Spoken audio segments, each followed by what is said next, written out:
Rivals 2 has been out for a few months now, giving players time to figure out what does and what doesn't work for them. This, however, comes with a caveat. Players fall into habits, both good and bad. Let's look at a few options that you can add to your gameplay to keep it diverse and unpredictable. We'll start with the simplest and easiest tips, and work our way up from there. I'll also have timestamps all throughout the video, so if you already feel familiar with an option, feel free to skip around to one you might not know as well. First up, let's talk about parrying. Parrying is super strong, especially into projectiles, since it comes out frame 3 against them, versus being frame 6 against normal moves. Parrying is a great way to punish opponents for approaching with the same timing and same move, and in my opinion is most effective on characters who rely on the same few neutral tools to open opponents up, or slower options that are easier to react to. I suggest watching how your opponent likes to approach, and what they like to use, and then employ parry when you think you have a good read down, to minimize risk for yourself and maximize reward. Speaking of reward on parries, I notice a lot of players simply use a strong attack after a successful parry, even if something like a grab or a combo starter could net them a lot more damage. Let's take a quick look at this scenario's Edalis. If my opponent's at 20%, and let's imagine I just landed a parry, a strong will get me okay damage, and it sends my opponents at an alright distance, but it's not really anything special. However, if I start a combo here, I can get a much higher amount of damage and even push my opponent to the corner or off stage, netting me much more advantage overall. Next up, let's talk about pummeling. A lot of special pummels are really strong, and can secure early kills or massive combos. I was gonna list out the notable ones here, but I personally can't think of a special pummel that's not worth using. Because of this though, there is a huge risk compared to the reward of special pummeling, since if your opponent calls out your pummel, you lose your throw as a whole. To make up for this, I suggest using normal pummel throughout the match, and then pressing special pummel after you've shown that normal pummel is your go-to option. Of course, pummeling at any time is risky, since you could lose your grab overall, so I don't suggest using them when you need to get a massive combo from a throw, or have a kill confirm pretty much locked down. But remembering to mix them into your gameplay is a must, to open up big special pummel opportunities. Just gonna go off script here really quickly for 2 seconds, just to let you know that our creator code is live in game right now.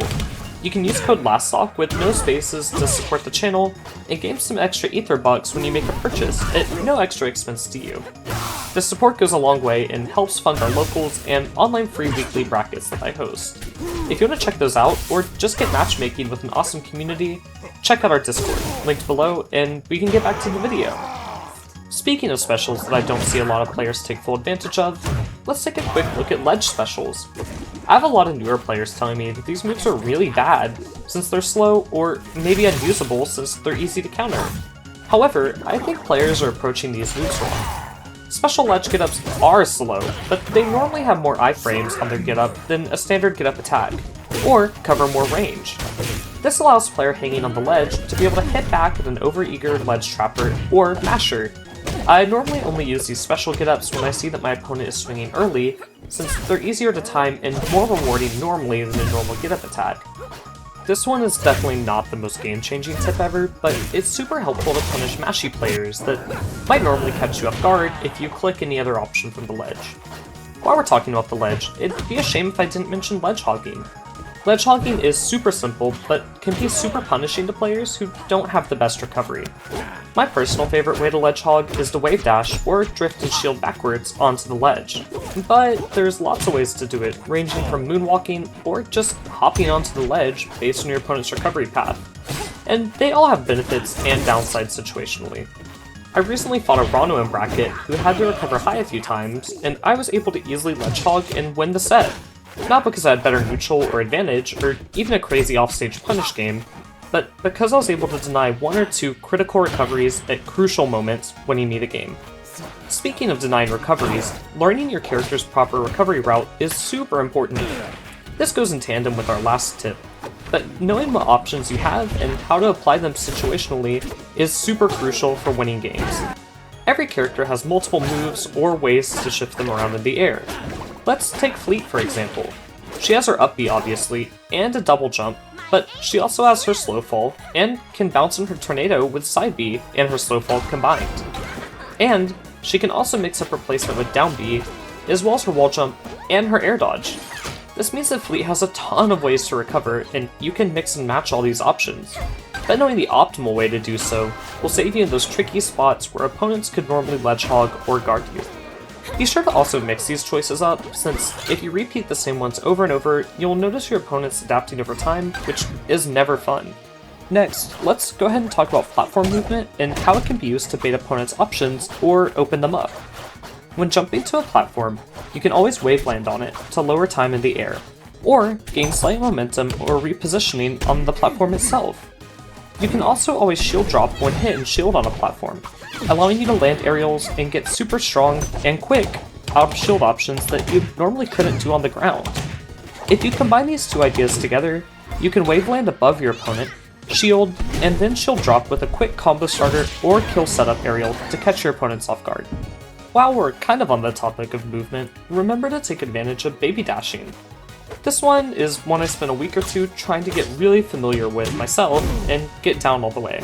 And I've only seen one or two players in my local scene fully understand it as a mechanic.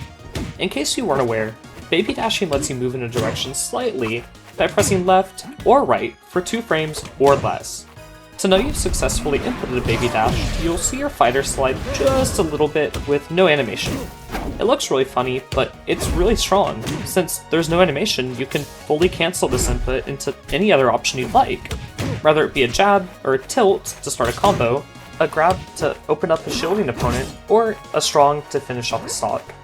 I really like to use this option as Arcane if I start a grounded combo and want to push it just a little further, but I don't have enough time to down tilt or react to the tech chase from a dash. For our last tip, let's talk about analyzing your opponent's gameplay. This one's not as much a mechanic in game as it is just being smart and analytical when it comes to how you play. Once you've learned all these options and feel familiar with them, I suggest figuring out which ones your opponents might not be familiar with, and how you can take advantage of that. Let's say they don't parry or use their pummels a lot whenever they land a grab. This will allow you to approach with optimal options and do minimal mix-ups in your timing, as well as freely mash special pummel every time you're grabbed, since you wouldn't be able to be afraid of a neutral pummel if they're not opting to use it anyways. This will allow you to take advantage of the small, micro mistakes opponents are making and push your gameplay just a little bit further when it matters most. That just about wraps up my general tips to help diversify your gameplay in Rivals 2. Remember to use the code laststock in the store with no spaces to get a few extra ether bucks and support the channel at no extra cost to you. Also, let me know in the comments how you diversify your gameplay, since even if I didn't mention it here, there's a lot of great ways to change up the pace of the game, and I'd love everyone to be able to get great tips and see how others play. Thanks so much for watching, and I'll see y'all in the next one. Bye for now.